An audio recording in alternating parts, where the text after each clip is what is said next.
السلام علیکم۔ Maxim Gorky کے ناول مدر کا اردو ترجمہ کی پہلی قسط آپ کے پیش خدمت ہے۔ یہ ناول حقیقی تاریخی واقعات پر مبنی ہے، یعنی سورمووو کے مزدوروں کا 1 مئی کا مظاہرہ اور اس کو منظم کرنے والوں کے خلاف عدالتی کارروائی۔ میکسم گورکی کی یہ تصنیف ایک تاریخی دستاویز ہے۔ حقیقی واقعات کو مصنف نے افسانے کی شکل میں ڈھالا ہے۔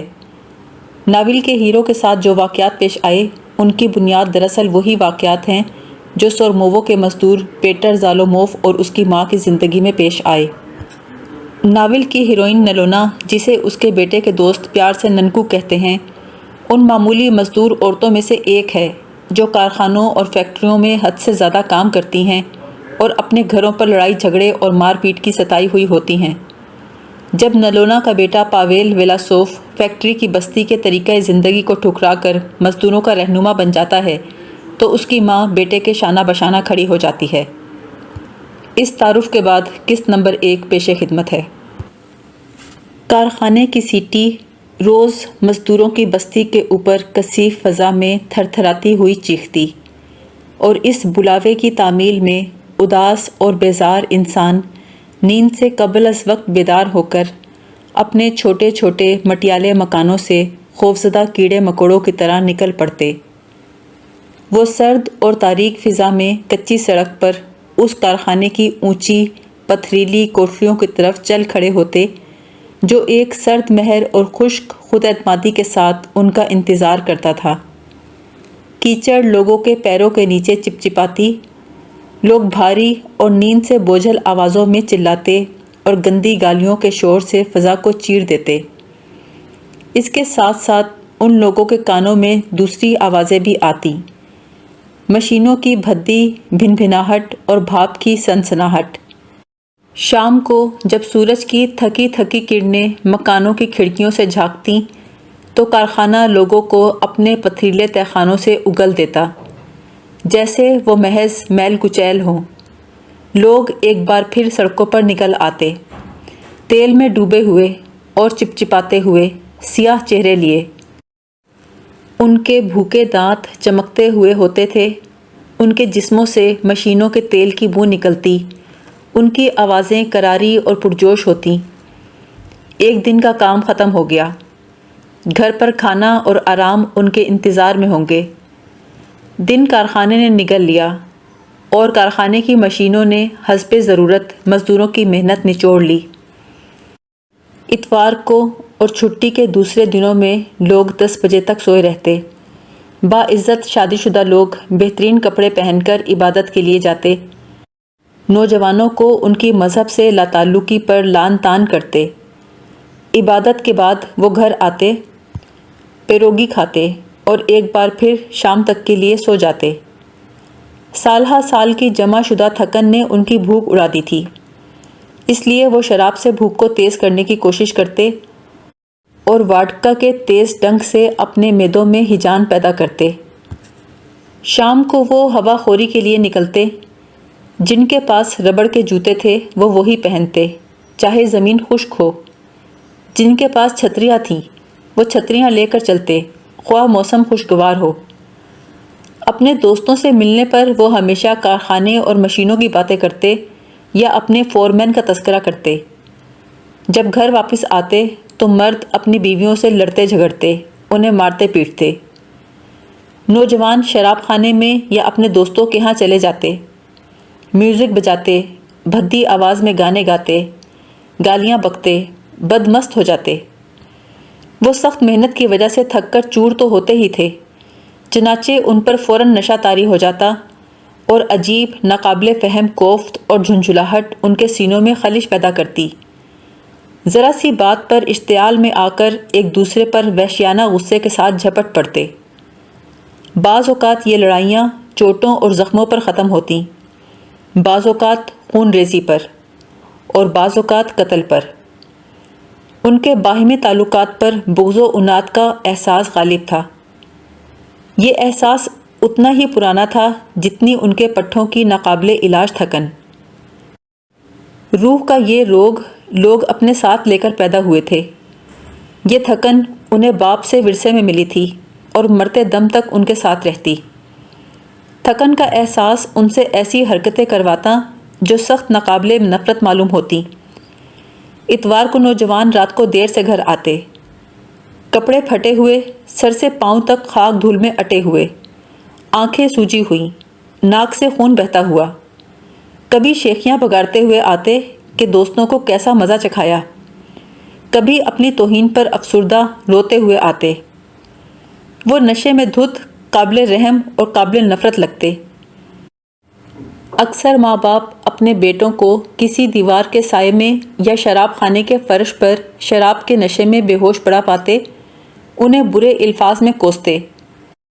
کثرت شراب نوشی سے کمزور ہوئے وہ ان کے جسم کو اچھی طرح مرمت کرتے اور فکر مندی کے احساس کے ساتھ ان کو بستر پر لٹا دیتے، لیکن یہ صرف صبح تک کے لیے ہوتا، کیونکہ جب کارخانے کی سیٹی صبح کاذب کے سینے کو چیرتی ہوئی آتی تو وہ فوراً جگا دیے جاتے تھے۔ لوگ اپنے بچوں کو بے دردی سے مارتے اور گالیاں دیتے، لیکن نوجوانوں کی لڑائیوں اور شراب کو ایک امر واقعے کی طرح تسلیم کر لیا گیا تھا۔ جب باپ جوان تھے تو وہ بھی لڑتے اور بدمست ہوتے تھے، ان کے ماں باپ بھی انہیں اسی طرح مارتے پیٹتے تھے۔ زندگی کا ہمیشہ یہی رنگ رہا تھا۔ وہ سال ہا سال سے اسی طرح ایک گدلے دھارے کی شکل میں بہہ رہی تھی، آہستگی اور یکسانیت کے ساتھ۔ روز روز وہی ایک جیسی باتیں سوچنے اور کرنے کی عادت نے سب کو مضبوطی سے باندھا ہوا تھا۔ کسی میں ذرا بھر بھی خواہش نہیں تھی کہ کسی قسم کی معمولی تبدیلی پیدا کرے۔ کوئی نووارد بستی میں آتا تو شروع میں لوگ اس کی جانب توجہ کرتے۔ وہ ان جگہوں کے قصے سنتے جہاں نووارد کام کر چکے تھے، لیکن جلد ہی یہ نیا پن ختم ہو جاتا، لوگ ان کے عادی ہو جاتے۔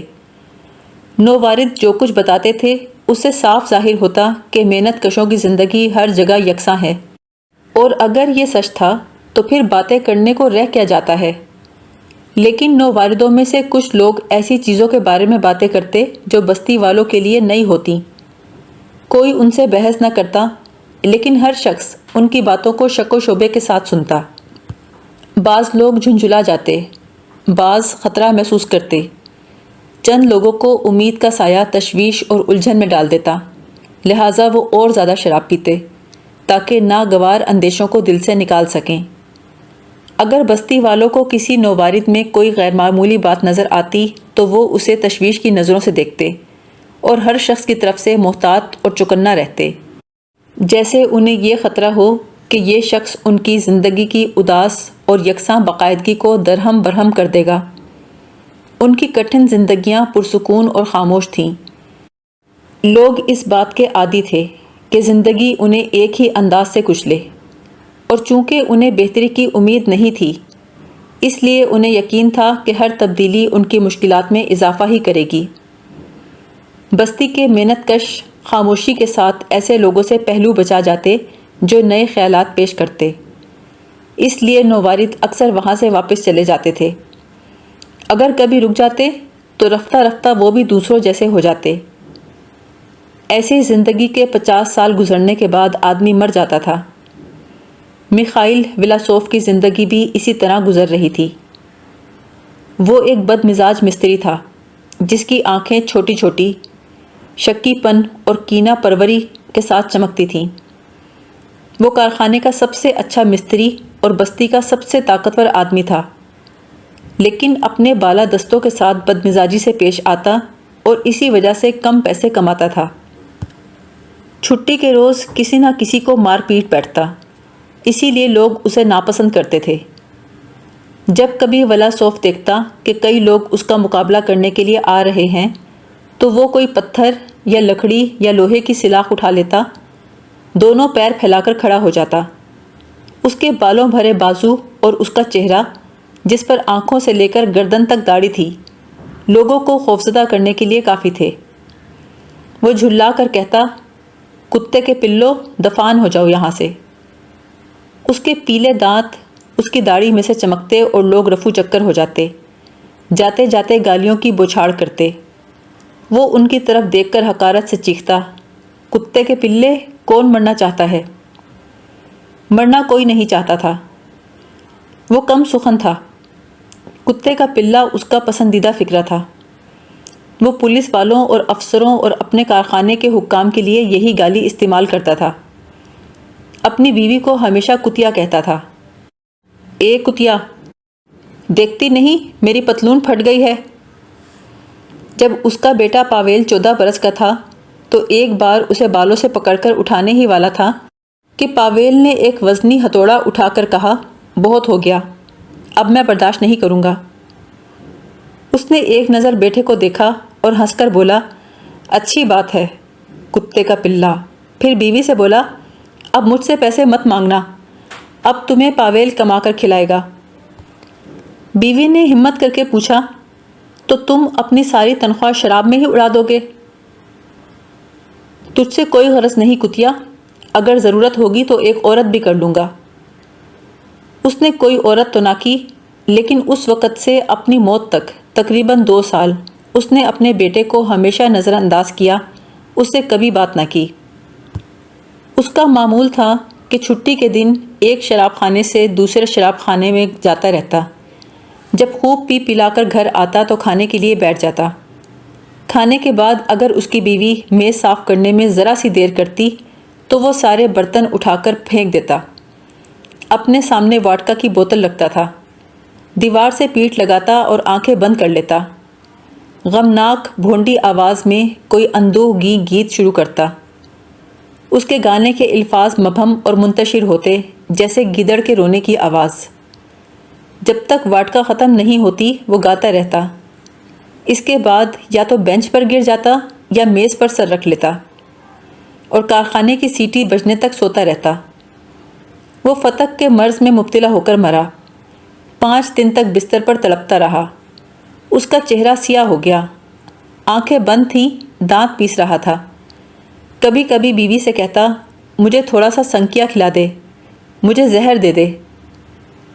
ڈاکٹر نے پلٹس باندھنے کے لیے کہا، یہ بھی کہا کہ میخائیل کا آپریشن ضروری ہے، اسے شفا خانے پہنچا دیا جائے۔ میخائیل نے ہانپ کر کہا، جہنم میں جاؤ، میں تمہاری مدد کے بغیر ہی مر جاؤں گا۔ جب ڈاکٹر چلا گیا تو اس کی بیوی نے نم آنکھوں سے اس کی خوشامد کی کہ آپریشن کروا لے۔ گھونسا دکھاتے ہوئے اس نے کہا، اگر میں اچھا ہو گیا تو تجھے اور مزہ چکھاؤں گا۔ اگلی صبح وہ مر گیا، بالکل اس وقت جب کارخانے کی سیٹی بج رہی تھی۔ تابوت میں لیٹے ہوئے اس کا منہ کھلا ہوا تھا۔ اس کی تیوریوں پر بل تھے جیسے وہ کسی سے خفا ہو۔ اس کی بیوی، بیٹے، ایک شرابی دوست اور بستی کے چند فقیروں نے مل کر اسے دفنا دیا۔ بیوی تھوڑا سا روئی لیکن خاموشی سے۔ پاویل بالکل نہیں رویا۔ بستی کے جن لوگوں نے جنازے کے مختصر سے جلوس کو دیکھا اپنے سینے پر صلیب کا نشان بنا لیا۔ لوگوں نے کہا، چلو اچھا ہوا مر گیا۔ کسی دوسرے نے کہا، کتا تھا اور کتے کی موت مرا۔ اپنے باپ کے انتقال کے 2 ہفتے بعد ایک اتوار کو پاویل فلاسوف نشے میں دھت گھر آیا۔ وہ لڑکھڑاتا ہوا گھر میں داخل ہوا، میز کے تختے پر زور سے مکہ مارا جیسے اس کا باپ کرتا تھا۔ ماں سے مخاطب ہو کر چلایا، کھانا۔ ماں بیٹے کے نزدیک بیٹھ گئی، اپنی باہیں اس کے گلے میں ڈال دیں، اس کا سر کھینچ کر اپنے سینے پر رکھ لیا۔ اس نے ہاتھ سے اپنی ماں کو دور کرنے کی کوشش کی۔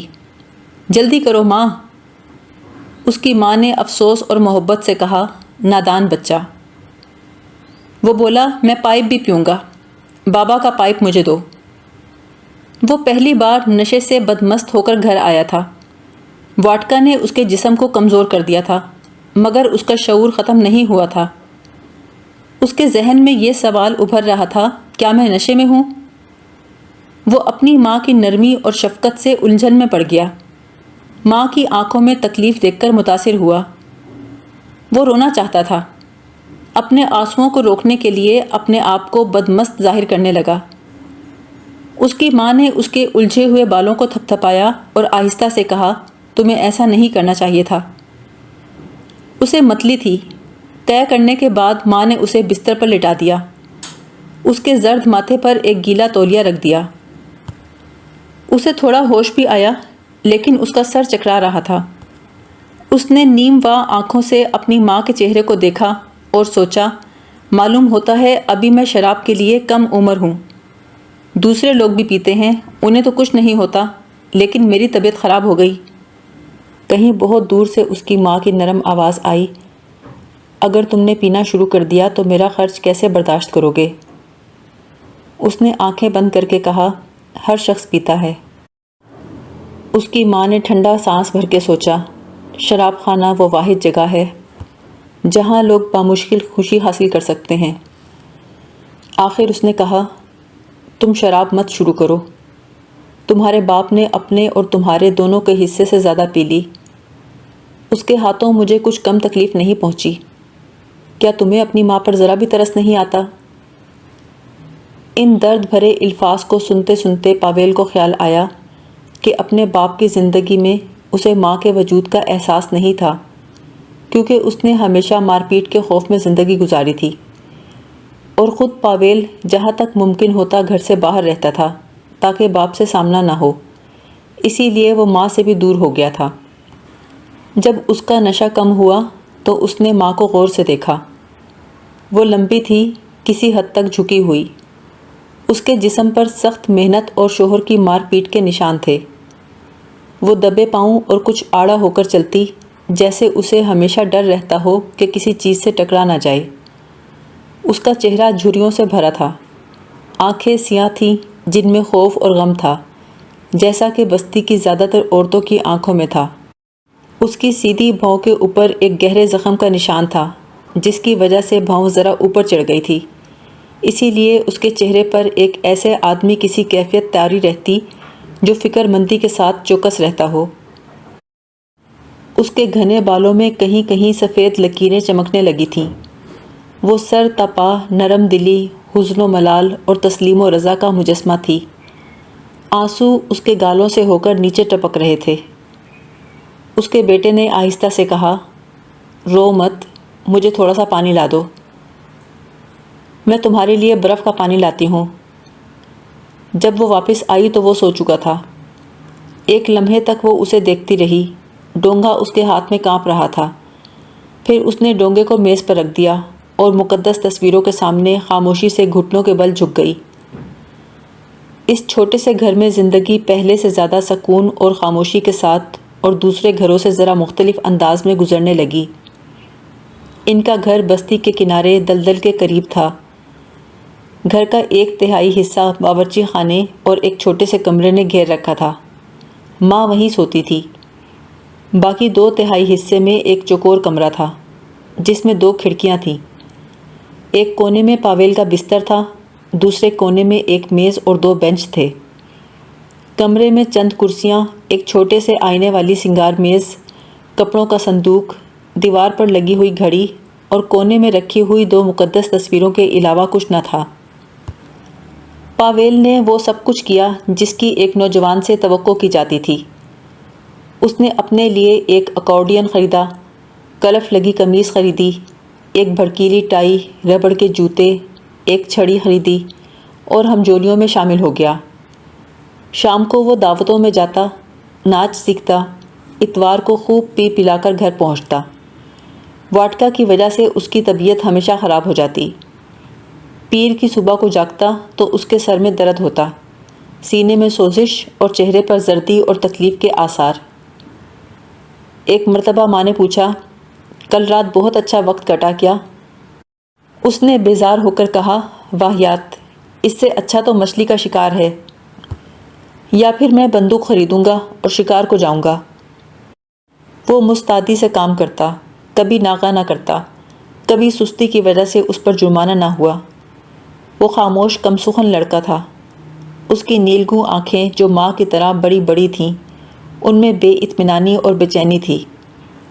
اس نے اپنے لیے نہ تو بندوق خریدی، نہ مچھلی کے شکار پر گیا، لیکن بہت جلد یہ بات نمایاں ہو گئی کہ وہ اس راستے سے ہٹ رہا ہے جس پر بستی کا ہر شخص چلتا ہے۔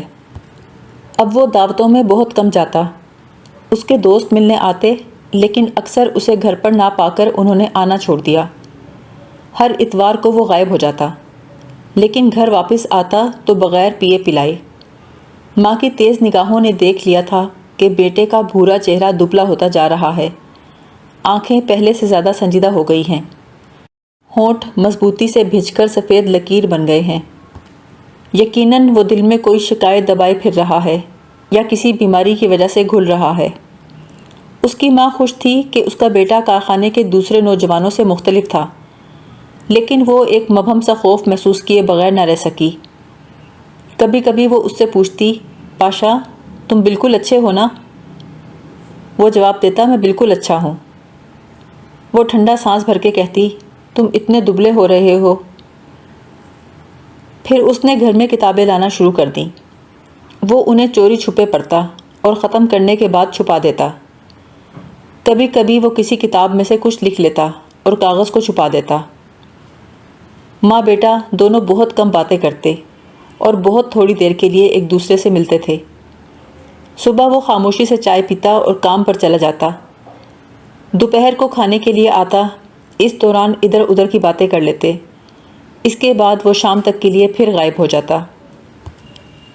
شام کو نہاتا، کھانا کھاتا اور دیر تک پڑھتا رہتا۔ اتوار کو صبح ہی گھر سے نکل جاتا۔ ماں کو معلوم تھا کہ شہر جاتا ہے، کبھی کبھی تھیٹر دیکھنے، لیکن شہر سے اس کو ملنے کبھی کوئی نہ آتا۔ وہ دن بدن کم گو ہوتا گیا، لیکن نئے الفاظ استعمال کرنے لگا۔ پہلے وہ بھونڈے بھدے جملے بولتا تھا، اب اس کی بول چال اور رکھ رکھاؤ نے ماں کو متوجہ کیا۔ اس نے بھڑکدار کپڑے پہننے چھوڑ دیے، اپنے جسم اور کپڑوں کی صفائی پر زیادہ دھیان دینے لگا۔ اس کی حرکات و سکنات میں چستی پیدا ہو گئی، طور طریقوں میں سادگی آ گئی، اس کا روکھا پن کم ہو گیا۔ ماں ان ناقابل تشریح تبدیلیوں کی وجہ سے متفکر اور پریشان تھی۔ پاویل اب ماں کے ساتھ بھی مختلف طریقوں سے برتاؤ کرنے لگا۔ کبھی گھر میں جھاڑو دیتا، کبھی اپنا بستر خود ٹھیک کرتا، گھر کے کاموں میں ماں کی مدد کرتا، جو کہ بستی کے کسی مرد نے کبھی نہیں کیا تھا۔ ایک دن وہ ایک تصویر لایا، اسے دیوار پر لٹکا دیا۔ اس میں یہ دکھایا گیا تھا کہ 3 آدمی سڑک پر جاتے ہوئے آپس میں مصروف گفتگو ہیں۔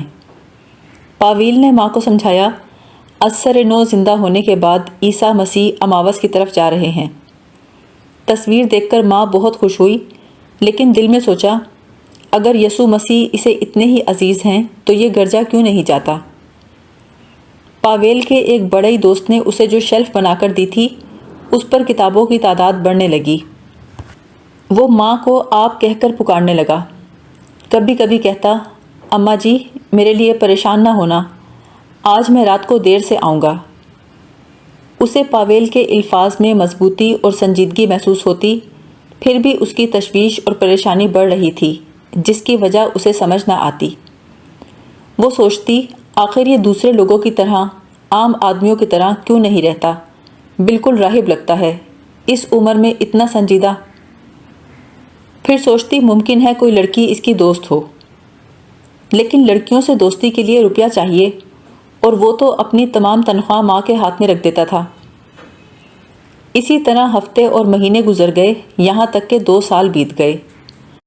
ایک شام کھانا کھانے کے بعد پاویل نے کھڑکی پر پردہ کھینچا اور ایک کونے میں بیٹھ کر پڑھنے لگا۔ برتن دھونے کے بعد ماں باورچی خانے سے آئی، آہستہ سے اس کے پاس گئی۔ اس نے سر اٹھا کر سوالیہ نگاہوں سے ماں کو دیکھا۔ ماں نے زیر لب کہا، کچھ نہیں پاشا۔ اس کے ابرو مضطرب انداز میں پھڑک رہے تھے۔ پھر وہ آہستہ سے بولی، میں تم سے کچھ پوچھنا چاہتی ہوں، تم ہر وقت کیا پڑھتے رہتے ہو؟ اس نے کتاب بند کر دی۔ بیٹھ جاؤ اماں جی۔ ماں اپنے بیٹے کے برابر تھکی ہوئی انداز میں بیٹھ گئی، اپنی کمر سیدھی کی اور کوئی بہت اہم بات سننے کے لیے تیار ہو گئی۔ پاویل اپنی ماں کی طرف دیکھے بغیر بولا۔ اس کی آواز نیچی لیکن سخت اور ترش تھی۔ میں وہ کتابیں پڑھ رہا ہوں جو ممنوع ہیں۔ ان کے پڑھنے کی پابندی اس لیے ہے کہ وہ ہماری مزدوروں کی زندگی کے متعلق سچ بتاتی ہیں۔ ان کتابوں کو چھپ کر خفیہ طریقے سے چھاپا جاتا ہے۔ اگر مجھے یہ کتابیں پڑھتے ہوئے دیکھ لیا گیا تو میں جیل میں ڈال دیا جاؤں گا۔ یہ سن کر ماں کو سانس لینے میں دقت محسوس ہوئی۔ اس نے بیٹے کو دیکھا تو لگا گویا وہ کوئی اجنبی تھا۔ وہ اپنے بیٹے کے لیے خوفزدہ ہو گئی۔ اس نے پوچھا، تم ایسا کیوں کرتے ہو پاشا؟ پاویل نے سر اٹھا کر ماں کی طرف دیکھا، پھر متانت سے جواب دیا، اس لیے کہ میں حقیقت معلوم کرنا چاہتا ہوں۔ اس کی آواز میں نرمی اور پختگی تھی۔ ماں نے سمجھ لیا کہ اس کے بیٹے نے کسی خفیہ اور خوفناک چیز کے لیے اپنی زندگی وقف کر دی ہے۔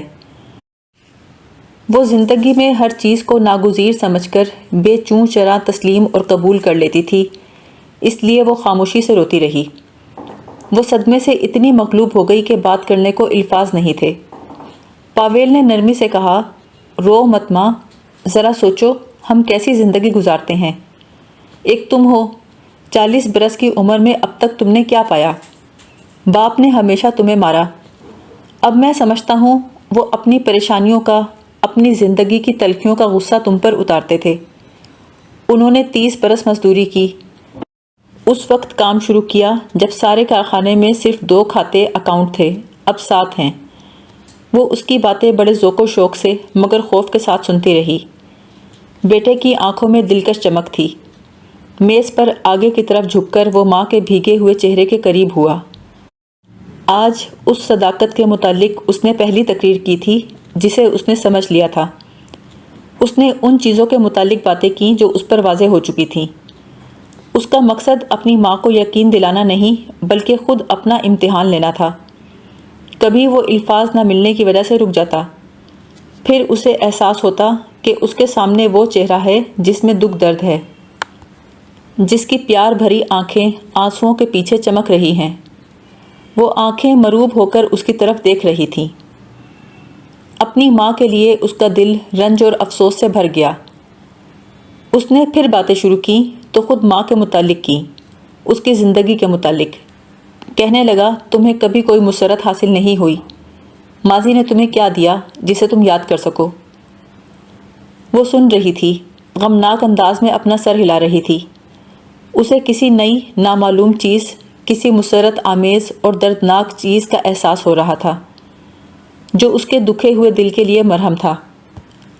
آج پہلی مرتبہ اس نے اپنے اور اپنی زندگی کے متعلق کسی شخص کی زبان سے کچھ سنا تھا۔ ان الفاظ نے اس کے ان خیالات کو بیدار کیا جو عرصہ پہلے سو چکے تھے۔ جوانی میں اس نے اپنی سہیلیوں کے ساتھ زندگی کے بارے میں باتیں کی تھیں، ہر چیز کے بارے میں۔ اس کی سہیلیوں نے اور خود اس نے ہمیشہ شکایت ہی کی، اپنی زندگی کے کٹھن ہونے کی وجہ تلاش کرنے کی کوشش نہیں کی۔ لیکن اس وقت اس کا بیٹا سامنے بیٹھا تھا۔ اس کی آنکھوں، اس کے چہرے اور الفاظ کے تاثر سے وہ دل کی گہرائیوں تک متاثر ہو رہی تھی۔ اس کا دل اپنے بیٹے پر فخر کر رہا تھا جو اپنی ماں کی زندگی کو اتنی اچھی طرح سمجھتا تھا، جو اس کی مصیبتوں کی باتیں کر رہا تھا، جو اس کے لیے اپنا دل دکھا رہا تھا، ورنہ ماؤں پر کبھی رحم نہیں کیا جاتا۔ پاویل نے عورتوں کی زندگی کے متعلق جو کچھ کہا وہ ایک جانی پہچانی تلخ حقیقت تھی۔ ماں کے سینے میں طرح طرح کے ملے جلے جذبات موجیں مارنے لگے۔ اس نے پاویل سے پوچھا، تم کیا کرنا چاہتے ہو؟ وہ بولا، پہلے پڑھنا، پھر دوسروں کو پڑھانا چاہتا ہوں۔ ہم مزدوروں کو پڑھنا چاہیے۔ ہمیں معلوم ہونا چاہیے اور سمجھنا چاہیے کہ ہماری زندگی اتنی کٹھن کیوں ہے۔ اسے یہ دیکھ کر بڑی خوشی ہوئی کہ اس کے بیٹے کی گہری آنکھیں جو ہمیشہ سخت اور سنجیدہ رہتی تھیں اب نرم و نازک دکھائی دیتی ہیں۔ ایک ہلکی سی مسکراہٹ ماں کے ہونٹوں پر کھلنے لگی، حالانکہ اس کے گالوں پر آنسو تھے۔ وہ متضاد احساسات کے بیچ میں گھر گئی تھی۔ ایک طرف تو اسے اپنے بیٹے پر فخر تھا جس نے زندگی کی تلخی کو اتنی اچھی طرح سمجھ لیا تھا، دوسری طرف اسے احساس تھا کہ وہ ابھی بہت کم عمر ہے، اتنی سی عمر میں دوسرے لوگوں سے مختلف باتیں کرتا تھا۔ اس نے تنہا زندگی کے خلاف جد و جہد کرنے کا ارادہ کر لیا تھا، اس زندگی کے خلاف جس کا ہر شخص عادی تھا، جس کی وہ خود بھی عادی تھی۔ وہ کہنا چاہتی تھی، میرے لال تو تنہا کر ہی کیا سکتا ہے، لیکن اسے خیال آیا ایسا کہنے سے اس کی تحسین اور قدردانی کا وہ جذبہ کم ہو جائے گا جو وہ اپنے بیٹے کے لیے محسوس کر رہی تھی۔ پاویل نے اپنی ماں کے ہونٹوں پر مسکراہٹ دیکھی، اس کی محویت کو دیکھا۔ اسے محسوس ہوا کہ وہ اپنی ماں کو اس حقیقت سے روشناس کرانے میں کامیاب ہو گیا ہے جس کی وہ وکالت کرتا تھا۔ وہ جوشیلے انداز میں بول رہا تھا، کبھی مسکراتا، کبھی تیوری پر بل ڈالتا، کبھی اس کے الفاظ میں نفرت کی گونج سنائی دیتی۔ ماں سر ہلاتے ہوئے سن رہی تھی، آہستہ سے بولی، کیا سچ مچ ایسا ہی ہوتا ہے پاشا؟ اس نے مضبوطی سے جواب دیا، ہاں بالکل ایسا ہی۔ اس نے ماں کو ان لوگوں کے متعلق بتایا جو انسانوں کی مدد کرنے کے لیے بےتاب تھے، اسی لیے انہیں جانوروں کی طرح شکار کر کے قید خانوں میں ڈال دیا گیا اور قید بامشقت کی سزائیں دی گئیں۔ پاویل نے جذبات سے مغلوب ہو کر کہا، میں نے ایسے لوگوں کو دیکھا ہے، وہ دھرتی کے بہترین سپوت ہیں۔ ایسے لوگوں کے تصور نے ماں کو خوفزدہ کر دیا۔ اسے کچھ پوچھنے کی ہمت نہ ہوئی۔ وہ سانس روکے ان لوگوں کے قصے سن رہی تھی جنہیں وہ نہیں سمجھتی تھی، جنہوں نے اس کے بیٹے کو ایسی خطرناک باتیں کرنا اور سوچنا سکھایا تھا۔ آخر اس نے کہا، اب صبح ہونے والی ہے، تم تھوڑا سا سو لو۔ ماں کی طرف جھکتے ہوئے اس نے کہا، ابھی جاتا ہوں، لیکن جو کچھ میں نے کہا کیا تمہاری سمجھ میں آیا؟ اس نے ٹھنڈا سانس بھر کر کہا، ہاں۔ اس کی آنکھوں سے آنسو بہنے لگے۔ دفعتاً کسی جذبے کے تحت وہ چیخ کر بولی، تم تباہ ہو جاؤ گے۔ خیر، تمہیں اب معلوم ہو گیا کہ میں کیا کر رہا ہوں اور کہاں جاتا ہوں۔ اماں، میں نے تمہیں سب کچھ بتا دیا ہے۔ اگر تمہیں مجھ سے محبت ہے تو میری صرف اتنی درخواست ہے کہ میری راہ میں حائل نہ ہونا۔ وہ رو رہی تھی، میرے لال، اچھا ہوتا کہ تو مجھے یہ سب کچھ بتاتا ہی نہیں۔ اس نے ماں کا ہاتھ اپنے ہاتھوں میں لے کر مضبوطی سے دبایا۔ جس چاؤ سے اس نے لفظ اماں ادا کیا تھا، جس عجیب اور غیر معمولی طریقے سے اس کا ہاتھ دبایا تھا، وہ بے حد متاثر ہوئی۔ اس نے اٹک اٹک کر کہا، میں کچھ نہ کہوں گی۔ ہاں، تم اپنا خیال ضرور رکھنا۔ تم روز بروز دبلے ہوتے جا رہے ہو۔ تم جس طرح چاہو زندگی بسر کرو، میں ہرگز تمہارے راستے میں رکاوٹ نہ ڈالوں گی۔ صرف ایک بات چاہتی ہوں، ذرا اچھی طرح خیال رکھنا، کن لوگوں سے بات کرنی چاہیے اور کن سے نہیں۔ ہمیشہ لوگوں سے ڈرتے رہنا۔ لوگ ایک دوسرے سے نفرت کرتے ہیں، ان کی زندگی لالچ اور حسد میں گزرتی ہے۔ وہ ایک دوسرے کو تکلیف پہنچا کر خوش ہوتے ہیں۔ ایک بار تم انہیں ان کی اصل شکل دکھا دو، پھر دیکھو وہ تم سے کتنی نفرت کریں گے، تمہیں ختم کرنے پر تل جائیں گے۔ پاویل دروازے میں کھڑا ماں کی کرب آمیز الفاظ سن رہا تھا۔ جب اس نے بات ختم کر لی تو وہ مسکرایا، تم سچ کہتی ہو، لوگ واقعی خراب ہیں، لیکن جب مجھے یہ معلوم ہوا کہ دنیا میں ایک چیز ایسی بھی ہے جسے حق اور صداقت کہا جاتا ہے تو لوگ مجھے بہتر لگنے لگے۔ مجھے خود نہیں معلوم یہ کیسے ہوا۔ بچپن میں سب سے ڈرا کرتا تھا، پھر جب بڑا ہوا تو ہر شخص سے نفرت کرنے لگا، لیکن اب ہر چیز مجھے مختلف معلوم ہوتی ہے، شاید اس لیے کہ لوگوں کے لیے میرا دل دکھنے لگا ہے۔ کچھ ایسا ہوا ہے جب میں نے یہ محسوس کیا کہ اپنی کمینگی کے لیے ہمیشہ لوگ ہی قابل الزام نہیں ہوتے۔ اس کی ماں نے اس پر نظر ڈالتے ہوئے زیر لب کہا، میرے خدا، تم میں بڑی خطرناک تبدیلی پیدا ہو گئی ہے۔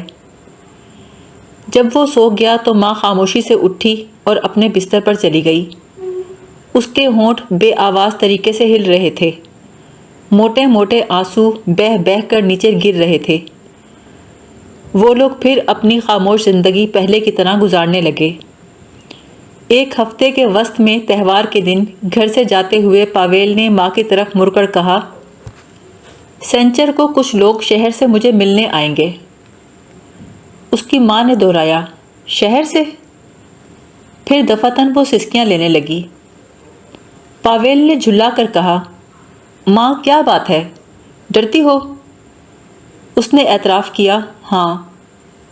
وہ اس کی طرف جھکا اور اپنے باپ کی طرح ترشی سے بولا، خوف نے ہم سب کو برباد کر دیا ہے، اور جو لوگ ہم پر حکمرانی کرتے ہیں وہ ہمارے خوف سے فائدہ اٹھا کر ہم پر اور زیادہ ظلم کرتے ہیں۔ اس کی ماں نے دکھے ہوئے انداز میں کہا، خفا مت ہو، میں کیسے نہ ڈروں، ساری زندگی ڈرتی آئی ہوں، میری روح پر خوف طاری ہے۔ پاویل نے نرمی سے کہا، مجھے معاف کر دو ماں، مگر راستہ یہی ہے۔ 3 دن تک اس کا دل لرزتا رہا۔ جب بھی وہ سوچتی کہ کچھ اجنبی اور خوفناک قسم کے لوگ اس کے گھر آئیں گے تو چونک پڑتی، اس کا دل بیٹھ جاتا۔ انہی لوگوں نے تو اس کے بیٹے کو وہ راستہ دکھایا تھا جس پر وہ چل رہا تھا۔ سنچر کو پاویل شام کو کارخانے سے آیا، منہ ہاتھ دھو کر کپڑے تبدیل کیے اور باہر جانے لگا۔ اس نے ماں کی طرف دیکھے بغیر کہا، اگر کوئی آئے تو کہنا میں ابھی آتا ہوں، اور خدا کے لیے تم ڈرو مت۔ وہ کمزوری سے ایک بینچ پر بیٹھ گئی۔ پاویل نے اکھڑے اکھڑے انداز میں اس کی طرف دیکھا۔ بہتر ہوگا ماں، آج تم کہیں اور چلی جاؤ۔ اس کے الفاظ سے ماں کو تکلیف پہنچی۔ نہیں، میں کیوں چلی جاؤں؟ نومبر کے آخری دن تھے۔ دن کے وقت یخ بستہ زمین پر باریک اور خشک برف گر چکی تھی۔ اس نے اپنے بیٹے کے جاتے وقت اس کے قدموں کے نیچے برف کے چرمرانے کی آواز سنی۔ وہ دروازے پر نظر گاڑے بیٹھی رہی۔ اس نے سنا کوئی شخص سیٹی کی کوئی دھن بجاتا آ رہا ہے۔ سریلی آواز تاریکی میں بھٹکنے لگی، جیسے کسی کی تلاش میں سرگرداں ہو۔ آواز نزدیک آتی گئی، پھر اس کی کھڑکی کے پاس پہنچ کر ختم ہو گئی۔ ڈیوڑی میں پیروں کی چاپ سنائی دی۔ ماں چونک کر کھڑی ہو گئی۔ دروازہ کھلا۔ آنے والے کے سر پر لمبے بالوں کی بڑی سی ٹوپی تھی۔ لمبے قد کی وجہ سے وہ جھک کر داخل ہوا۔ اس نے سلام کے لیے سیدھا ہاتھ اٹھایا، آداب۔ ماں نے کچھ کہے بغیر جھک کر سلام کا جواب دیا۔ نووارد نے اطمینان سے سمور کا جیکٹ اتارا، ٹانگ اٹھا کر اپنی ٹوپی سے بوٹ کی برف صاف کی، کرسی پر بیٹھ کر جمائی لی۔ اس کی داڑھی منڈی ہوئی تھی، البتہ مونچھیں تھیں۔ اس کی آنکھیں بڑی بڑی بھورے رنگ کی تھیں۔ کمرے کا بغور جائزہ لینے کے بعد بولا، یہ آپ کا اپنا جھوپڑا ہے یا کرائے پر لیا ہوا ہے؟ ماں، جو اس کے مقابل بیٹھی تھی، جواب میں بولی، کرائے کا ہے۔ زیادہ اچھی جگہ نہیں ہے، اس نے رائے ظاہر کی۔ اس کی نرم آواز اور سیدھے سادے چہرے کی وجہ سے ماں کی ہمت بندھی۔ اس کی نگاہوں سے صاف دلی اور دوستی ظاہر ہوتی تھی۔ اس نے نیلے رنگ کی قمیض اور ڈھیلی سی سیاہ پتلون پہن رکھی تھی۔ وہ پوچھنا چاہتی تھی کہ وہ کون ہے، کہاں سے آیا ہے، اس کے بیٹے کو کب سے جانتا ہے، لیکن اس کے پوچھنے سے پہلے وہ آگے کی طرف جھکا۔ اس نے خود ہی باتیں کرنا شروع کر دیں۔ تمہارے ماتھے پر اتنے زور سے کس نے مارا تھا ننکو؟ یوکرائنی زبان میں محبت سے ماں کو ننکو کہتے تھے۔ اگرچہ اس کی آواز میں ہمدردی تھی، لیکن ماں کے جذبات کو ٹھیس پہنچی۔ اس نے بھیجے ہوئے ہونٹوں سے سرد میری سے کہا، تم سے کیا تعلق نوجوان؟ اس نے ماں کی طرف جھکتے ہوئے کہا، اس میں خفا ہونے کی کوئی بات نہیں۔ میں نے تم سے صرف اس لیے پوچھا کہ میری منہ بولی ماں کے بھی اسی قسم کا زخم تھا جیسے تمہارے ہے۔ اسے اس کے مرد نے لکڑی سے مارا تھا، وہ موچی تھا۔ میری منہ بولی ماں دھوبن تھی، وہ اسے کہیں مل گیا تھا اور اسے ہمیشہ پچھتاوا رہا کیونکہ وہ پکا شرابی تھا۔ یہ سب مجھے گود لینے کے بعد ہوا۔ اف، اسے کس طرح مارتا تھا، میرا تو ڈر کے مارے برا حال ہو جاتا تھا۔ اس کے اعتماد نے پاویل کی ماں کو لاجواب کر دیا۔ اسے ڈر ہوا کہ رکھائی سے جواب دینے پر پاویل کہیں خفا نہ ہو جائے۔ اس نے شرمندہ مسکراہٹ سے کہا، میں دراصل خفا نہیں تھی، تم نے بہت اچانک سوال کیا۔ خدا اسے جنت نصیب کرے، مجھے بھی میرے مرد نے مارا تھا۔ تم تاتاری ہو؟ وہ ہنسا، پھر سنجیدگی سے بولا، نہیں تو؟ ماں نے مسکرا کر کہا، تمہاری بول چال روسیوں کی طرح نہیں ہے۔ مہمان بولا، میں خوخول ہوں۔ یوکرائن کے باشندوں کو خوخول کہا جاتا تھا۔ بولی، یہاں بہت دنوں سے ہو؟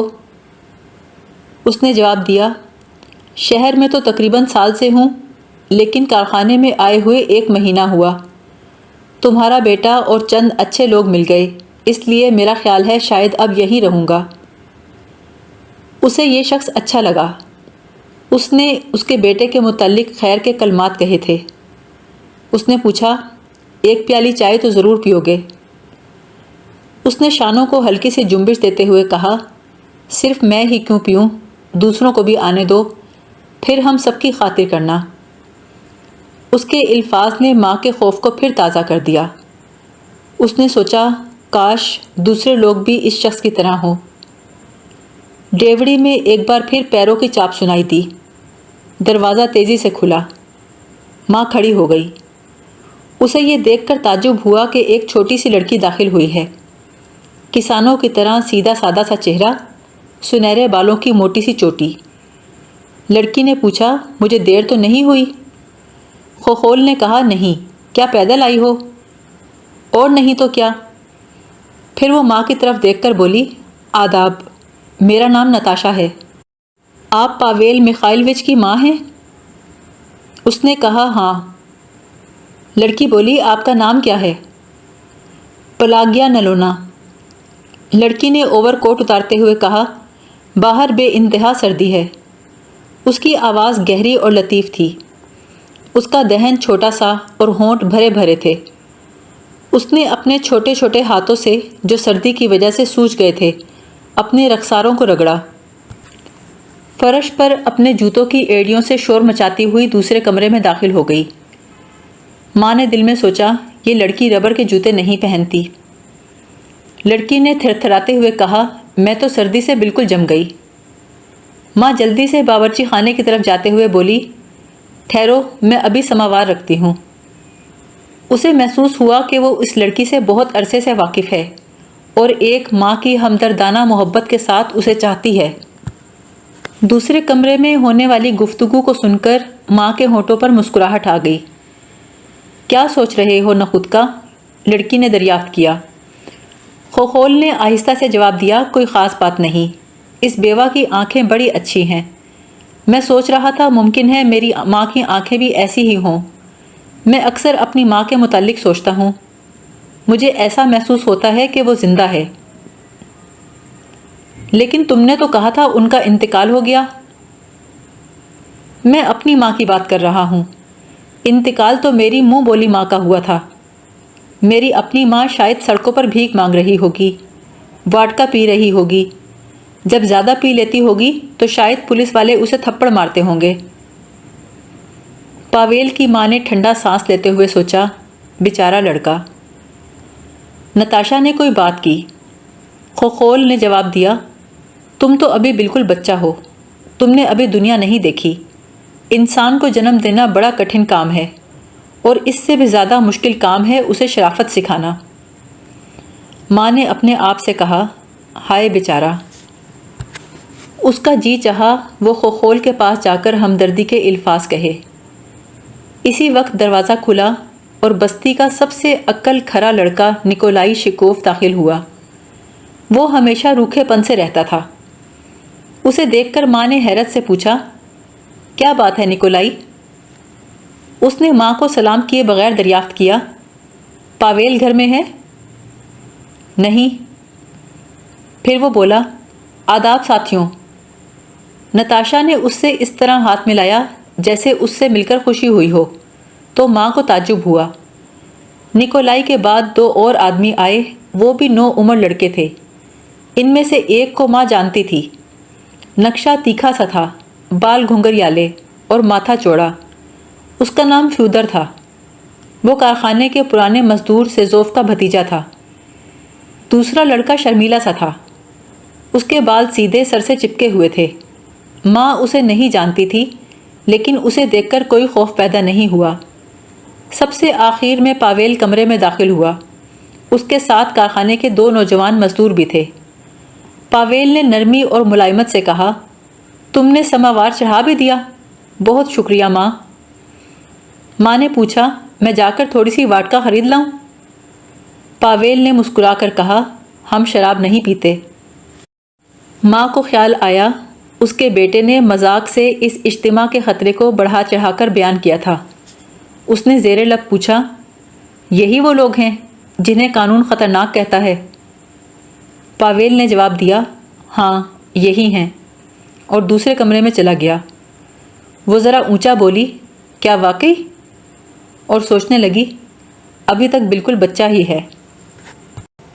ماں سوچنے لگی، ابھی تک بالکل بچہ ہی ہے۔ کمرے میں نتاشا ایک کونے میں چراغ کے نیچے کوئی کتاب کھولے کہہ رہی تھی، یہ سمجھنے کے لیے کہ لوگوں کی زندگی اتنی کٹھور اور سخت کیوں ہے، یہ دیکھنا ضروری ہے کہ انہوں نے اپنی زندگی شروع کیسے کی۔ ماں نے چائے تیار کرتے ہوئے زیر لب کہا، دیکھو میرے پیاروں، اچھی طرح دیکھ لو۔ اس کی بات پر ہر شخص خاموش ہو گیا۔ پاویل نے تیوری پر بل ڈالتے ہوئے کہا، کیا بات ہے ماں؟ وہ شرمندہ سی ہو کر بولی، میں تو اپنے آپ سے بات کر رہی تھی۔ نتاشا ہنس پڑی۔ خوخول بولا، چائے کے لیے شکریہ ننکو۔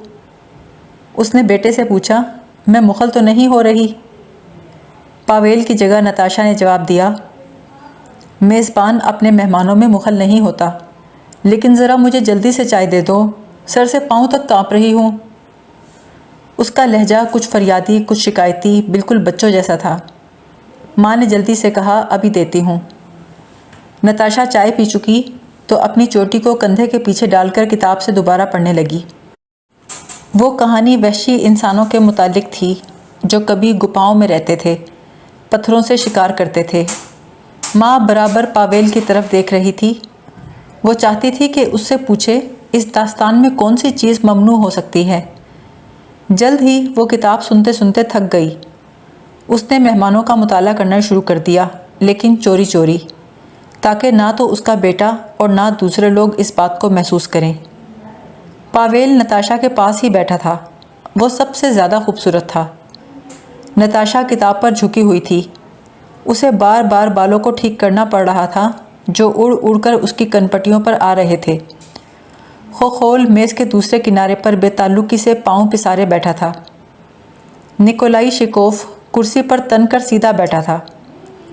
اس کے چیچک زدہ چہرے پر بھویں نہیں تھیں، ہونٹ پتلے پتلے تھے۔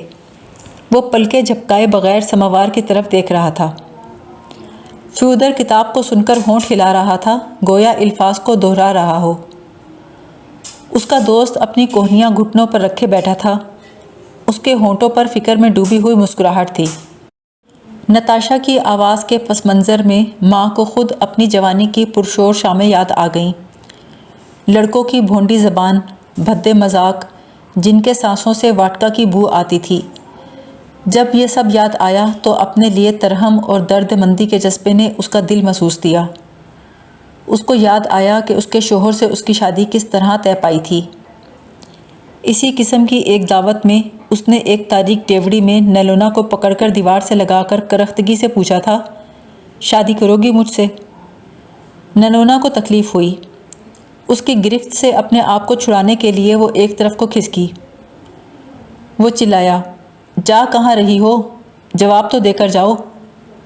اس نے کوئی جواب نہ دیا تھا۔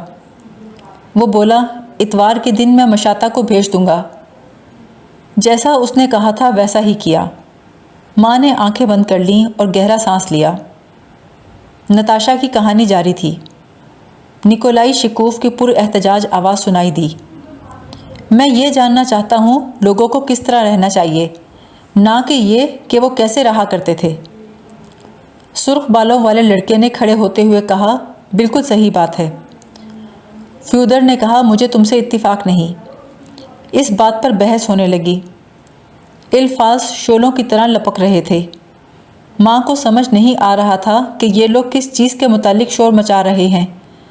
سب کے چہرے جوش سے تمتما رہے تھے، لیکن غصہ کسی کو نہ آیا، اور نہ کسی نے وہ گندے الفاظ استعمال کیے جن کی سب کو عادت تھی۔ ماں نے سوچا، شاید انہیں لڑکی کے سامنے گندے الفاظ استعمال کرتے شرم آ رہی ہو۔ نتاشا کے چہرے کا سنجیدہ انداز ماں کو پسند آیا۔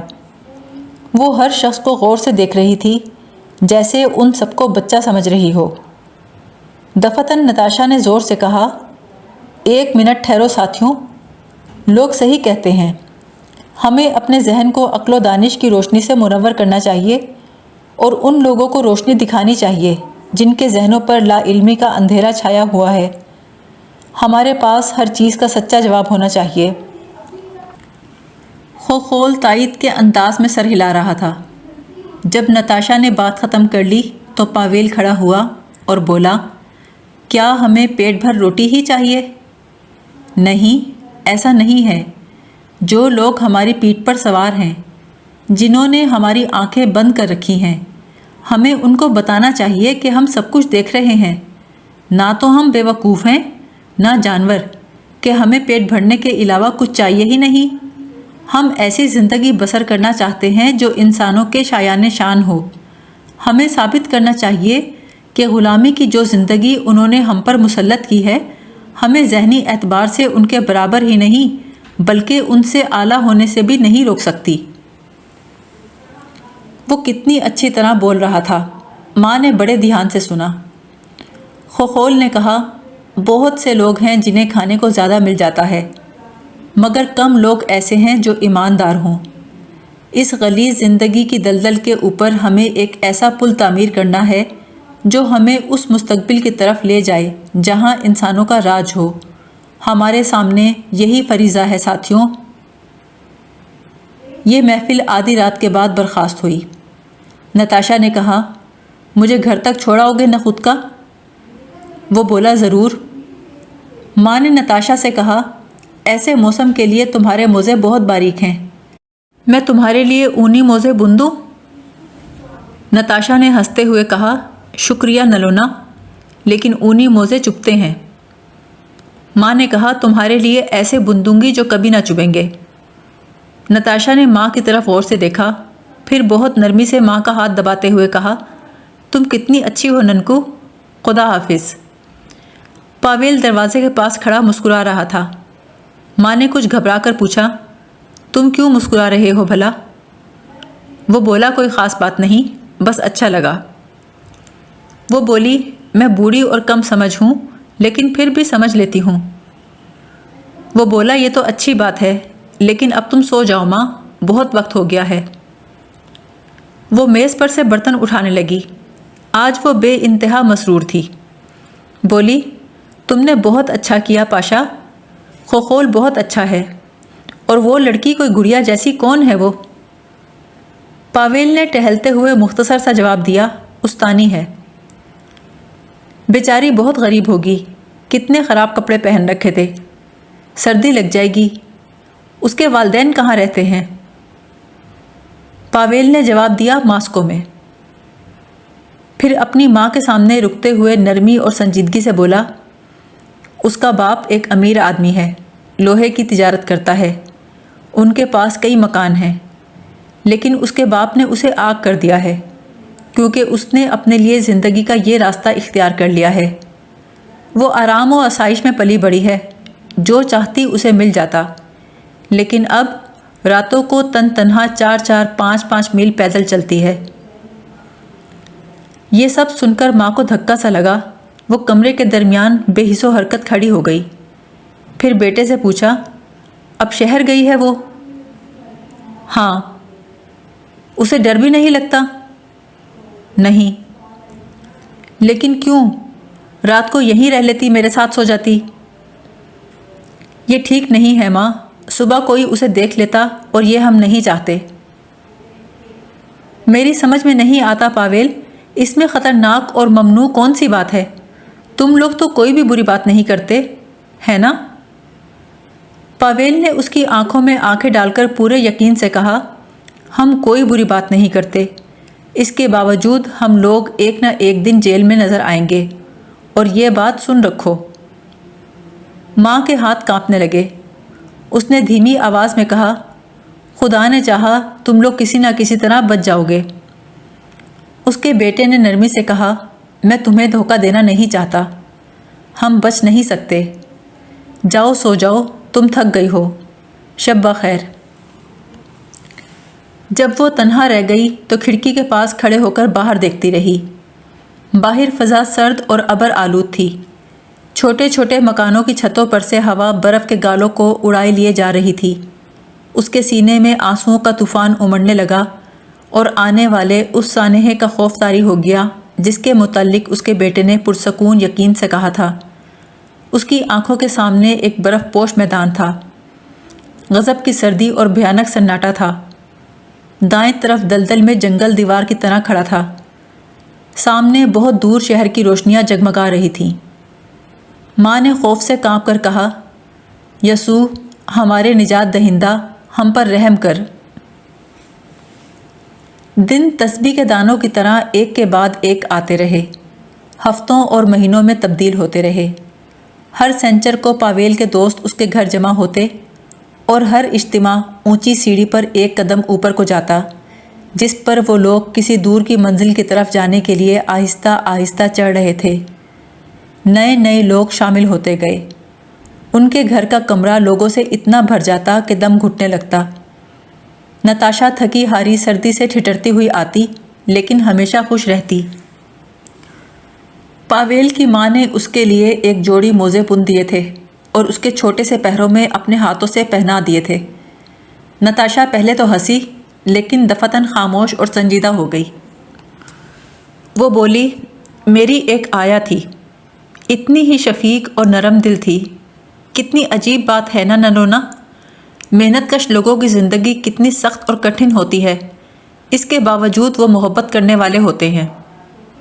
ماں نے کہا، تم بھی بہت خوب ہو، اپنے ماں باپ، گھر بار سب سے جدا۔ پھر ٹھنڈا سانس بھر کر الفاظ نہ ملنے کی وجہ سے خاموش ہو گئی۔ نتاشا سر جھکائے کچھ سوچ کر مسکراتی رہی، پھر وہی الفاظ دہرا کر بولی، ماں باپ سے جدا، یہ بات زیادہ اہم نہیں ہے۔ میرا باپ سخت انسان ہے، بھائی بھی ویسا ہی ہے۔ میری بڑی بہن بہت دکھی ہے، اس کی شادی ایک ایسے شخص سے ہوئی ہے جو عمر میں اس سے کئی برس بڑا ہے، بہت امیر ہے لیکن کمینہ اور کنجوس ہے۔ البتہ مجھے اپنی ماں کا خیال آتا ہے، وہ سیدھی سادی عورت ہے، بالکل تمہاری طرح۔ کبھی کبھی ماں سے ملنے کو جی چاہتا ہے۔ پاویل کی ماں نے افسوس سے سر ہلاتے ہوئے کہا، بیچاری بچی۔ لڑکی نے فوراً سر اوپر اٹھایا اور اپنا ہاتھ ہلا کر کہا، ارے نہیں، کبھی کبھی تو میں اتنی خوش ہوتی ہوں کہ کچھ حد نہیں، انتہائی مسرور۔ اس نے اپنے ہاتھ ماں کے کندھے پر رکھ دیے، پھر بہت نرمی اور اعتماد سے کہا، کاش تمہیں معلوم ہوتا، تم سمجھ سکتی ہم لوگ کتنا عظیم کام کر رہے ہیں۔ پلاگیا نلونا نے فرش سے اٹھتے ہوئے دکھ بھرے لہجے میں کہا، یہ سب سمجھنے کے لیے میں بہت بوڑھی ہوں اور ان پڑھ بھی۔ پاویل اب اکثر و بیشتر مباحثے میں حصہ لیتا اور پہلے سے زیادہ دیر تک اور زیادہ شدت اور گہرائی سے بولتا تھا۔ وہ برابر دبلا ہو رہا تھا۔ اس کی ماں کو محسوس ہوتا جب وہ نتاشا کی طرف دیکھتا تو اس سے باتیں کرتا تو اس کی نگاہوں کی سختی نرم پڑ جاتی، اس کی آواز میں شگفتگی آ جاتی اور انداز میں ملائمیت۔ ماں نے سوچا اور مسکرائی، خدا کرے ایسا ہی ہو جائے۔ جب ان کے اجتماع میں بحث تیزی اور شدت اختیار کر جاتی تو خوخول کھڑا ہو جاتا۔ وہ کچھ ایسے نرم اور سیدھے سادے جملے کہتا کہ ہر شخص ٹھنڈا پڑ جاتا۔ چڑچڑا شیکوف ہمیشہ دوسروں کو کچھ نہ کچھ کرنے کے لیے اکسایا کرتا۔ وہ اور سرخ بالوں والا ہمیشہ بحث شروع کرتے۔ بعض اوقات نتاشا کی بجائے ایک دوسرا شخص چلا آتا جس کا نام نکولائی ایوانوش تھا۔ وہ اینک لگاتا تھا، اس کی سنہری چگی داڑھی تھی۔ وہ روزمرہ کی سیدھی سادی چیزوں کی باتیں کرتا، خاندان کی، نجی زندگی کی، بچوں کے متعلق، تجارت، پولیس، روٹی، گوشت کی قیمت، غرض ان چیزوں کے متعلق جن کا تعلق روزانہ کی زندگی سے تھا۔ لیکن وہ اس انداز سے باتیں کرتا کہ ان ساری جھوٹی اور مذاقہ خیز چیزوں کی کلئی کھل جاتی جو عوام کے لیے نقصان دہ ہوتی۔ ماں کو محسوس ہوتا وہ کسی دور دراز ملک سے آیا ہے جہاں ہر شخص آرام اور ایمانداری سے زندگی بسر کرتا ہے۔ وہ یہاں کا عادی نہیں ہو سکا ہے، اسے حقیقت کی طرح قبول نہیں کر سکا ہے اور اس زندگی کو ناپسند کرتا تھا۔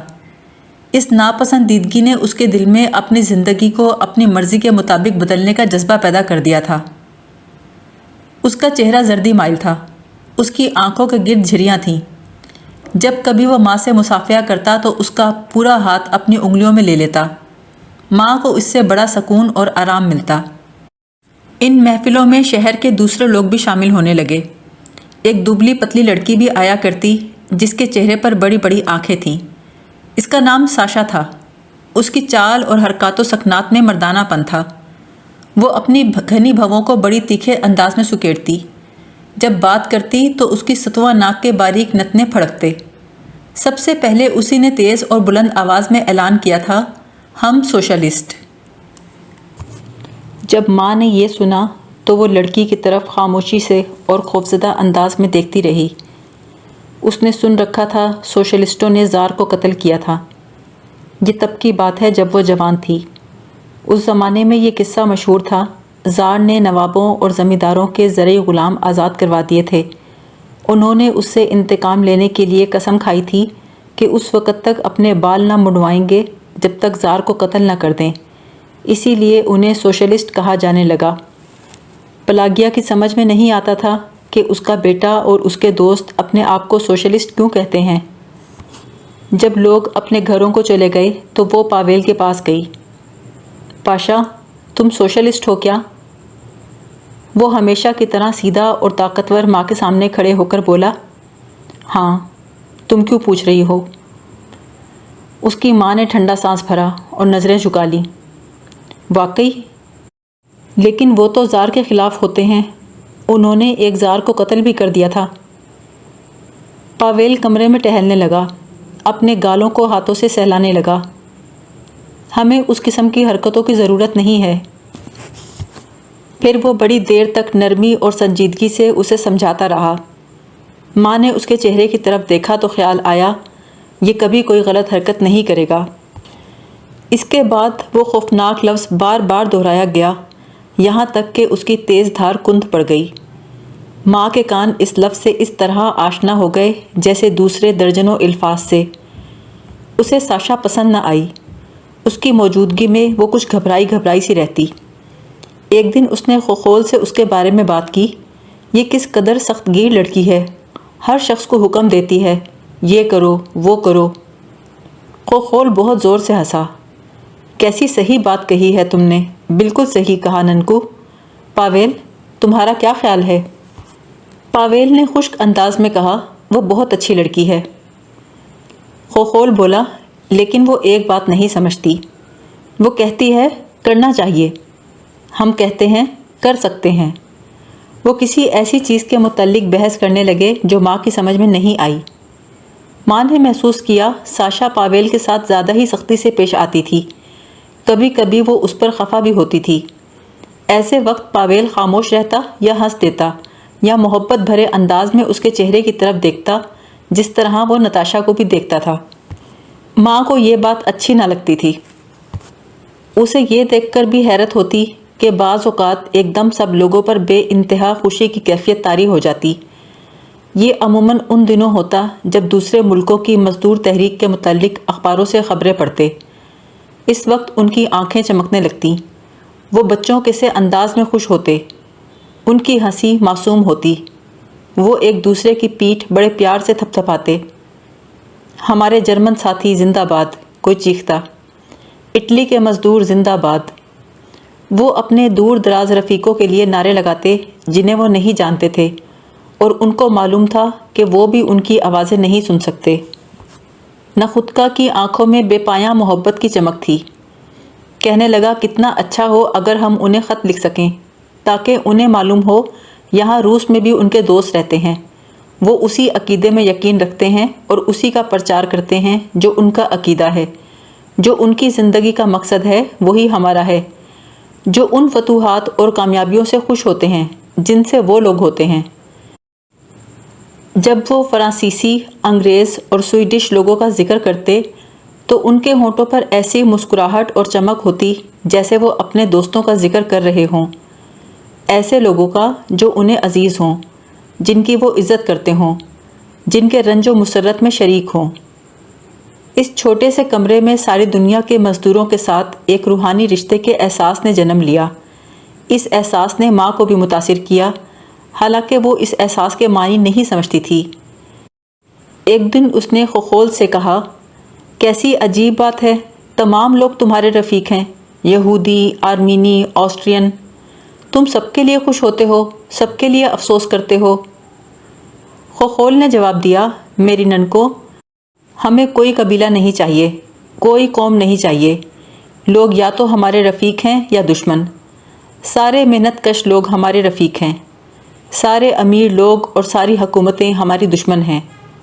تم دھرتی پر نظر ڈالو اور دیکھو کہ مزدور کتنی تعداد میں ہیں، ہم کتنے طاقتور ہیں، تو تمہارے دل میں مسرت اور شادمانی کی انتہا نہیں رہے گی۔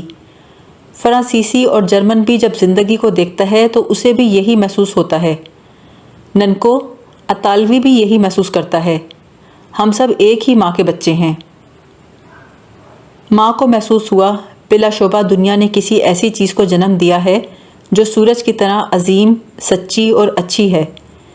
کبھی کبھی وہ لوگ گانا گاتے، اونچی مسرور آوازوں میں سیدھے سادے گانے جن سے ہر شخص واقف تھا، لیکن کبھی کبھی وہ نئے سنجیدہ قسم کے گانے گاتے جن میں خوبصورت ترنم ہوتا، جن کی دھن غیر معمولی ہوتی۔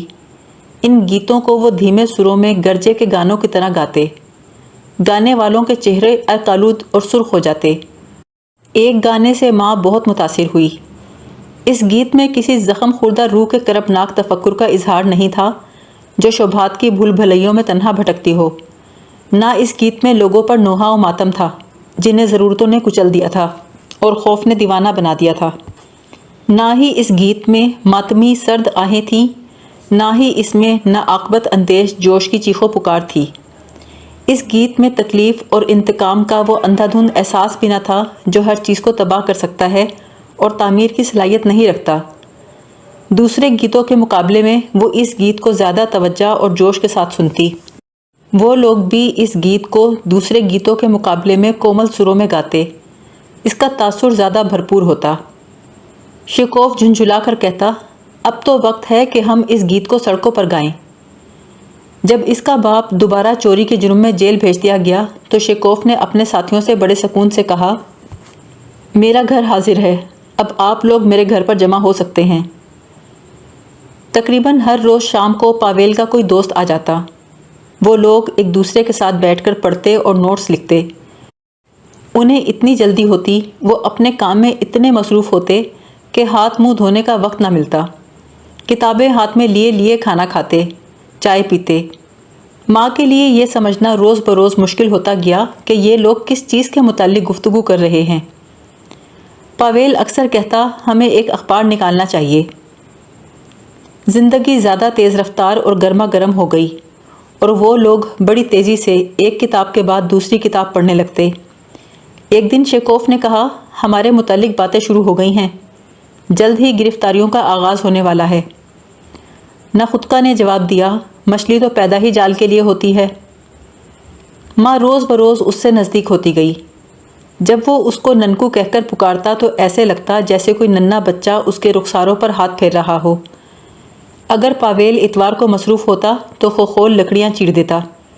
ایک دن وہ ایک تختہ اپنے کندھے پر اٹھائے ہوئے آیا، کلہاڑی اٹھا کر تیزی اور مہارت سے دہلیز کے لیے ایک تختہ بنا دیا اور اس تختے کی جگہ لگا دیا جو گل چکا تھا۔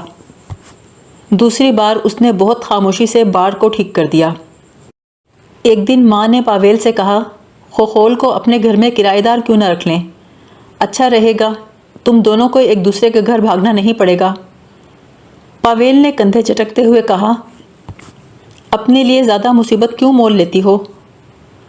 ماں نے کہا، بیکار کی باتیں مت کرو، میری ساری زندگی مصیبت میں ہی گزری ہے، وہ بھی بغیر کسی اچھے سبب کے۔ اگر خخول جیسے اچھے شخص کی خاطر کچھ تھوڑی مصیبت اٹھانی بھی پڑی تو کیا ہوا؟ پاویل نے کہا، جیسے تمہاری مرضی، اگر وہ یہاں آ گیا تو مجھے خوشی ہوگی۔ اس طرح خخول ان کے گھر منتقل ہو گیا۔ بستی کے کنارے یہ چھوٹا سا مکان جلد لوگوں کی توجہ کا مرکز بن گیا۔ شبہ آمیز سراغ رساں نگاہیں ان کے در و دیوار میں سوراخ کر رہی تھیں۔ افواہوں کے داغدار بالوں پر اس مکان کے اوپر پھڑپھڑا رہے تھے۔ لوگ راتوں کو کھڑکیوں میں سے گھر کے اندر جھانکتے، کبھی کبھی دستک دے کر فوراً بھاگ جاتے۔ ایک دن پلاگیا نلونا کو شراب خانے کے مالک نے سڑک پر روک لیا۔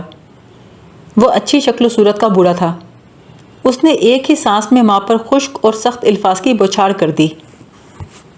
کیسا مزاج ہے پلاگیا نلونا، اور تمہارا بیٹا شادی تو نہیں کرنے والا؟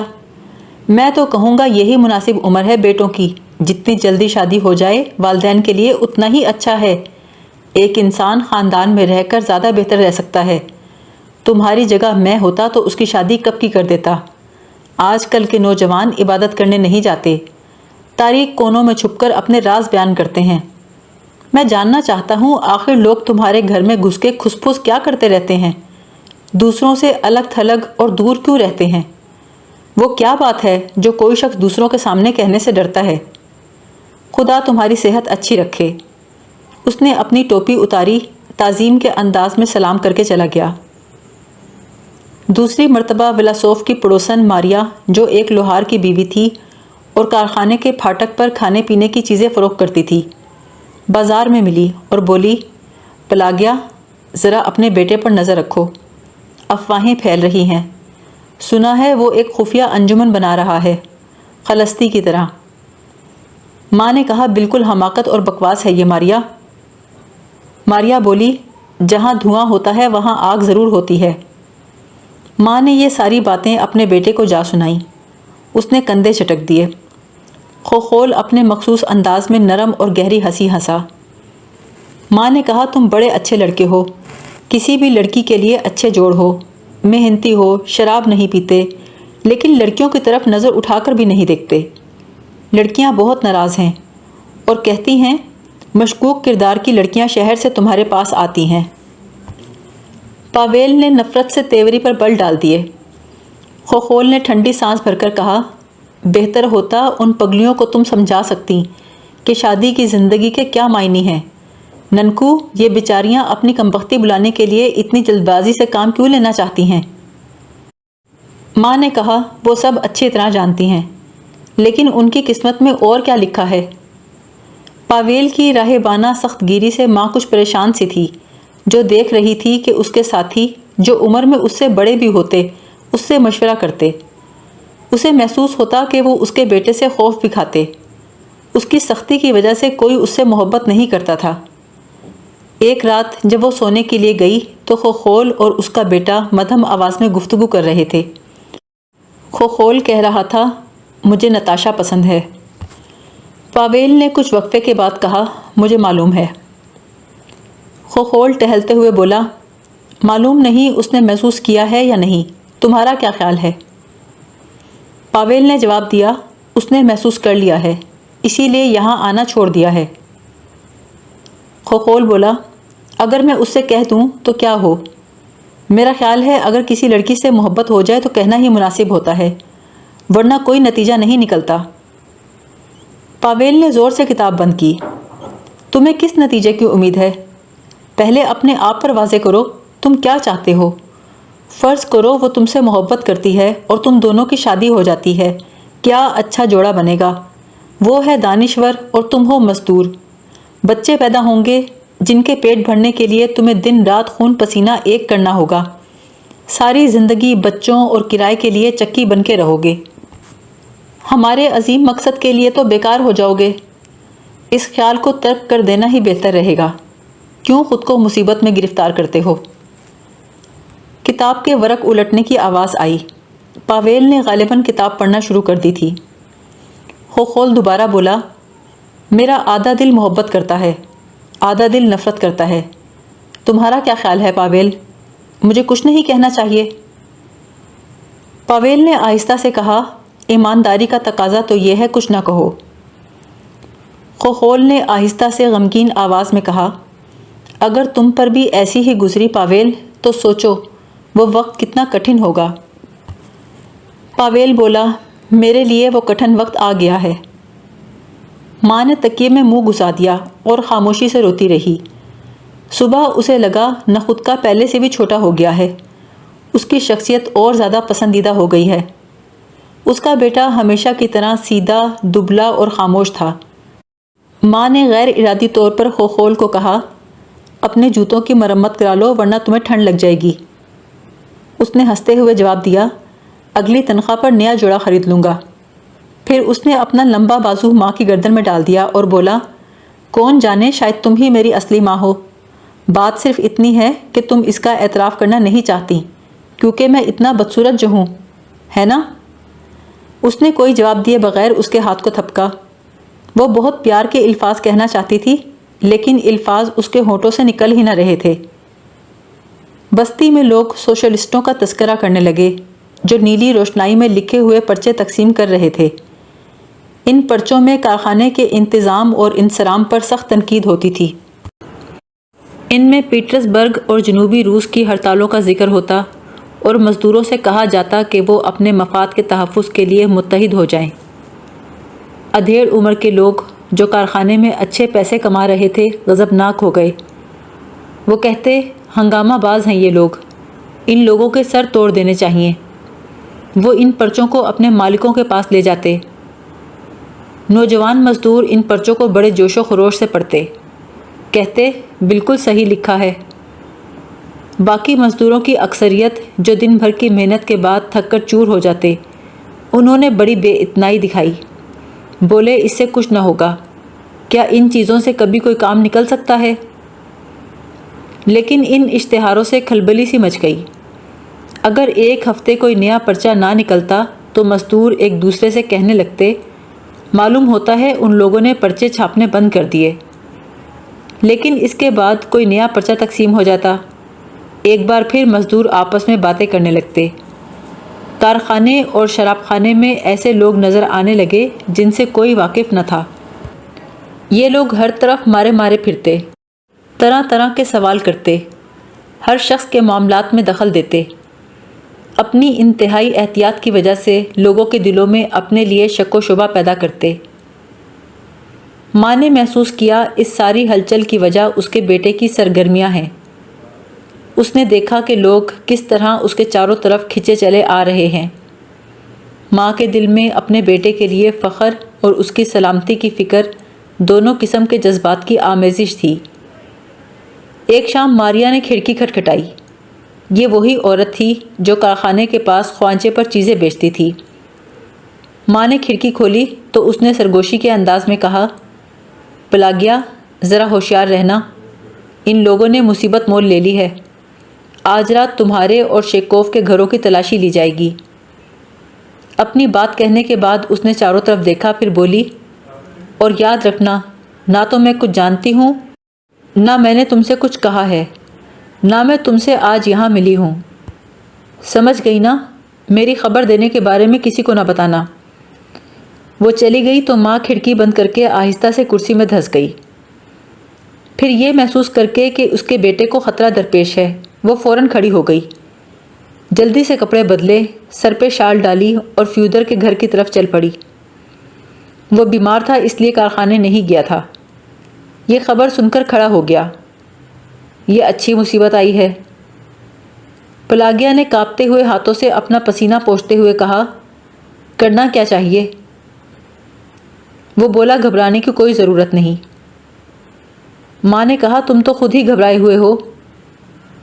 وہ جھیپ کر مسکرایا، پاویل کو مطلع کرنا ضروری ہے، میں کسی کو بھیجتا ہوں، تم گھر جاؤ اور پریشان مت ہو، جو لوگ آئیں گے وہ ہمیں ماریں گے نہیں۔ گھر پہنچ کر ماں نے ساری کتابیں اکٹھی کیں، انہیں سینے سے چمٹائے فرش پر ٹہلنے لگی۔ کبھی چولہے کے اوپر دیکھتی، کبھی نیچے، کبھی پانی کے مٹکے میں۔ اسے خیال تھا کہ پاویل فوراً کارخانے سے بھاگ کر آئے گا، مگر وہ نہیں آیا۔ آخر وہ تھک کر باورچی خانے میں کتابوں کو اپنے نیچے دبا کر بینچ پر بیٹھ گئی۔ پاویل اور خوخول کے گھر آنے تک وہیں بیٹھی رہی کیونکہ اسے اٹھتے ہوئے بھی ڈر محسوس ہو رہا تھا۔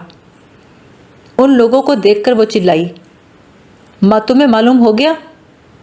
پاویل مسکرایا، ہاں معلوم ہے، تم ڈر رہی ہو؟ بے انتہا۔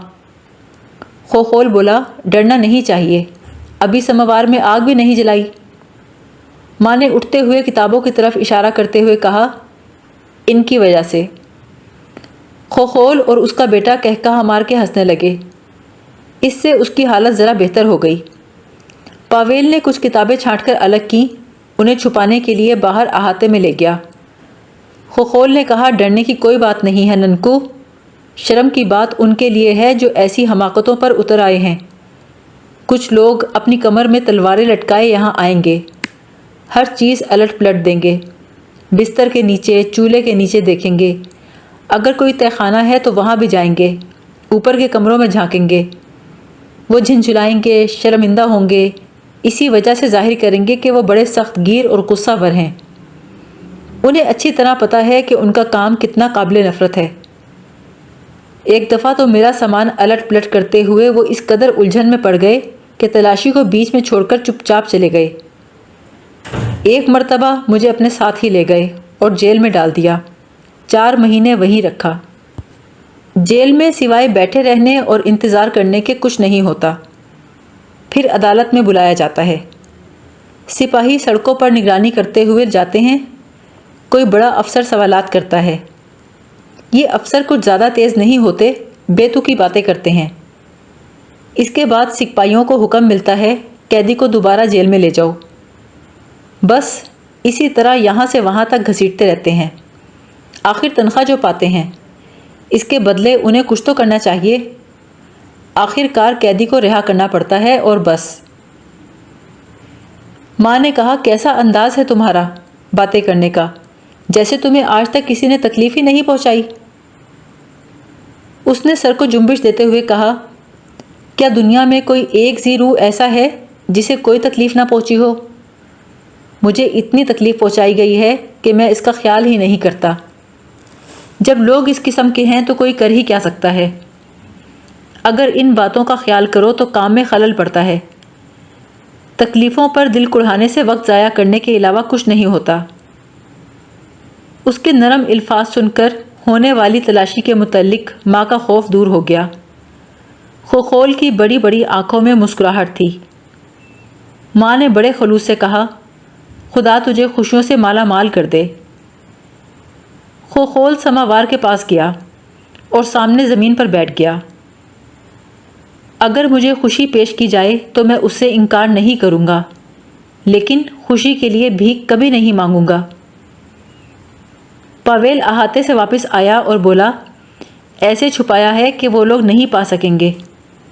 وہ ہاتھ دھونے لگا۔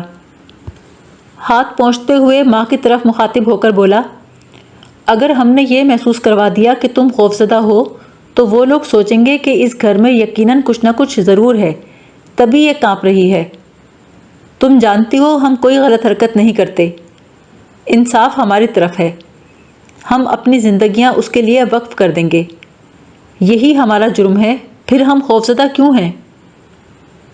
ماں نے کہا، میں بالکل ٹھیک ہوں پاشا۔ لیکن دوسرے ہی لمحے وہ ایک دم دکھی انداز میں بولی، کاش وہ لوگ جلدی سے آ کر سب دیکھ لیتے اور فرصت ہو جاتی۔ وہ لوگ اس رات نہیں آئے۔ دوسرے دن سویرے ماں بھاپ گئی کہ لڑکے اس پر فکرے کسیں گے، اسی لیے وہ پیش بندی کے طور پر خود اپنا مذاق اڑانے لگی۔ اس نے کہا، میں تو خطرے سے بہت ہی خوفزدہ ہو گئی تھی۔ اس پریشان کن شام کے 1 مہینے کے بعد پولیس والے آئے۔ اس دن نکولائی شیکوف پاویل اور خوخول سے ملنے آیا تھا۔ وہ تینوں اخبار کے متعلق باتیں کر رہے تھے۔ کافی دیر ہو گئی تھی، تقریباً آدھی رات کا وقت تھا۔ ماں سونے کے لیے جا چکی تھی۔ غنودگی کے عالم میں اس کے کان میں دھیمی دھیمی فکر مند سی آوازیں آئیں۔ اس کے بعد خوخول پنجوں کے بل چلتا ہوا باورچی خانے سے گیا، دروازہ بند کر دیا، پھر سرگوشی کے انداز میں ماں سے کہا، بوٹوں کی آوازیں آ رہی ہیں۔ ماں بستر سے اچھل کر کھڑی ہو گئی۔ پاویل دروازے میں نمودار ہوا اور آہستہ سے بولا، جاؤ سو جاؤ، تمہاری طبیعت اچھی نہیں ہے۔ ڈیوڑی میں سرسراہٹ سنائی دی۔ پاویل دروازے کے پاس پہنچا، اسے کھولتے ہوئے بولا، کون ہے؟ فوراً ہی بھورے لباس میں ملبوس ایک طویل قامت شخص نمودار ہوا۔ اس کے پیچھے ایک اور شخص تھا۔ خفیہ پولیس کے 2 سپاہی پاویل کو دھکیل کر اس کے دونوں طرف کھڑے ہو گئے۔ ایک بولا، کیا ہم وہ نہیں جس کا تم انتظار کر رہے تھے؟ ایک پولیس والا ماں کے بستر کے پاس پہنچا۔ حضور، یہ اس کی ماں ہے۔ اس نے اپنے افسر کو سلام کرتے ہوئے ہاتھ سے اشارہ کیا۔ اور یہ وہ خود ہے، اس نے پاویل کی طرف اشارہ کیا۔ آفیسر نے آنکھیں سکیڑتے ہوئے کہا، پاویل ولاسوف۔ پاویل نے اثبات میں سر ہلایا۔ افسر نے مونچھوں پر تاؤ دیتے ہوئے کہا، مجھے تمہارے مکان کی تلاشی لینی ہے۔ اے عورت، اٹھ، اور وہاں کون ہے؟ دروازے سے جھانکنے کے بعد وہ دوسرے کمرے میں چلا گیا۔ ماں اپنے آپ کو ہمت دینے کے لیے زیر لب باتیں کر رہی تھی۔ آج تک کبھی ایسا نہیں سنا تھا۔ آدھی رات کو اس طرح گھسے چلے آ رہے ہیں۔ لوگ سو رہے ہیں اور یہ ہیں کہ اندر آ رہے ہیں۔ بھلا کوئی بات بھی ہے؟ کمرے میں لوگ بھرے ہوئے تھے۔ 2 خفیہ پولیس والے اور مقامی پولیس کے عہدیداروں نے آہستہ آہستہ شیلف سے کتابیں نکالی اور بڑے افسر کے سامنے میز پر ڈھیر کر دیں۔ دوسرے 2 آدمیوں نے کرسیوں کے نیچے جھانک کر دیکھا۔ خوخول اور شیکوف ایک کونے میں ایک دوسرے کے ساتھ کھڑے تھے۔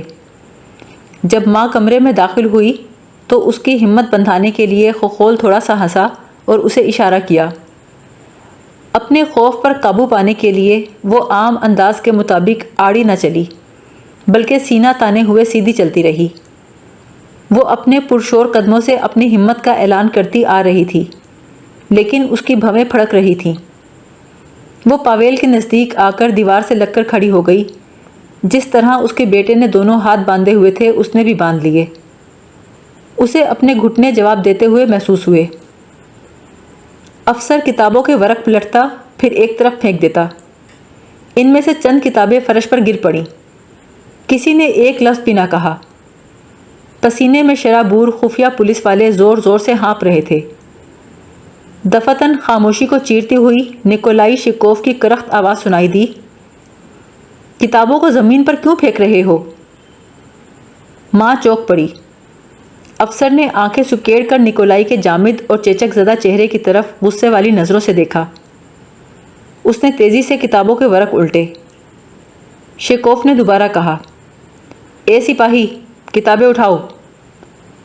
سارے خفیہ پولیس والوں نے مڑ کر اس کی طرف دیکھا، پھر بڑے افسر کی طرف دیکھا۔ افسر نے سر اٹھایا اور نکولائی کو ایک تجسس کی نگاہ سے دیکھا، پھر بولا، چلو اٹھا لو کتابیں۔ ماں نے پاویل کے کان میں کہا، نکولائی اگر اپنی زبان قابو میں رکھے تو بہتر ہے۔ اس نے کندھے جھٹک دیے۔ افسر نے پوچھا، یہ بائبل کون پڑھتا ہے؟ پاویل نے جواب دیا، میں پڑھتا ہوں۔ یہ ساری کتابیں کس کی ہیں؟ میری ہیں۔ اچھا، افسر نے کرسی پر نیم دراز ہوتے ہوئے کہا۔ پھر وہ افسر شیکوف سے بولا، تم نخود کا ہو؟ وہ بولا، ہاں۔ خوخول نے اس کا کندھا پکڑ کے پیچھے کیا اور بولا، یہ غلط کہتا ہے، میں ہوں نخود کا۔ افسر نے اپنا ہاتھ اٹھایا اور شیکوف کی طرف انگلی سے اشارہ کرتے ہوئے کہا، دیکھو لڑکے، حد سے آگے مت بڑھو۔ اس کے بعد وہ اپنے کاغذات ٹٹولنے لگا۔ چاندنی میں نہائی ہوئی رات بے نیازانہ انداز میں کھڑکی سے جھانک رہی تھی۔ کوئی آہستہ آہستہ گھر کے پاس سے گزرا، برف اس کے پیروں تلے چرمرائی۔ افسر نے پوچھا، نخود کا تم ہی ہو جو سیاسی جرائم کے لیے قید کاٹ چکے ہو؟ وہ بولا، ہاں، 2 بار جیل کاٹ چکا ہوں، لیکن ایک فرق ہے، وہاں خفیہ پولیس والے آپ کہہ کر مخاطب کرتے تھے۔ افسر نے اپنی سیدھی آنکھ بند کی، پھر اپنے چھوٹے چھوٹے دانت دکھاتے ہوئے بولا، کیا آپ نخود کا ہیں؟ میں آپ ہی سے پوچھ رہا ہوں، کیا آپ ان ذلیل لوگوں کو جانتے ہیں جو کارخانے میں مجرمانہ پرچے تقسیم کر رہے ہیں؟ خوخول جواب دینے ہی والا تھا کہ نکولائی کی آواز گونجی۔ بولا، ذلیل لوگوں کو تو ہم آج پہلی بار دیکھ رہے ہیں۔ گہری خاموشی چھا گئی۔ ایک لمحے کے لیے کوئی ایک لفظ بھی نہ بولا۔ ماں کے چہرے کا رنگ سفید پڑ گیا۔ افسر نے چلا کر کہا، اس کتے کو تو یہاں سے لے جاؤ۔ خفیہ پولیس کے 2 سپاہیوں نے نکولائی کو بازو سے پکڑا اور دھکا دیتے ہوئے باہر لے گئے۔ وہ چلایا، ٹھہرو، مجھے کوٹ پہننا ہے۔ 2-3 پولیس والے احاطے میں سے ہو کر اندر آئے۔ بولے، وہاں سے کچھ نہیں ملا، ہم نے ہر چیز دیکھ لی ہے۔ افسر نے طنز سے کہا، ظاہر ہے ہمارا سابقہ ایک تجربہ کار آدمی سے پڑا ہے۔ ماں نے خوفزدہ ہو کر اس کی طرف دیکھا۔ اس نے محسوس کر لیا کہ وہ بڑا بے رحم اور کٹھور ہے، جس کے دل میں عام انسانوں کے لیے حقارت کے سوا کچھ نہیں۔ اس قسم کے لوگوں سے ماں کو بہت کم سابقہ پڑا تھا۔ اس نے سوچا، اچھا تو یہی وہ لوگ ہیں جو پرچوں سے پریشان ہو جاتے ہیں۔ پولیس آفیسر بولا، آندرے سیموف صاحب حرامزادے، جو نخودکا کے نام سے مشہور ہیں، آپ گرفتار کیے جاتے ہیں۔ خوخول نے اتنی گالیاں سننے کے بعد بھی پرسکون لہجے میں دریافت کیا، کس لیے؟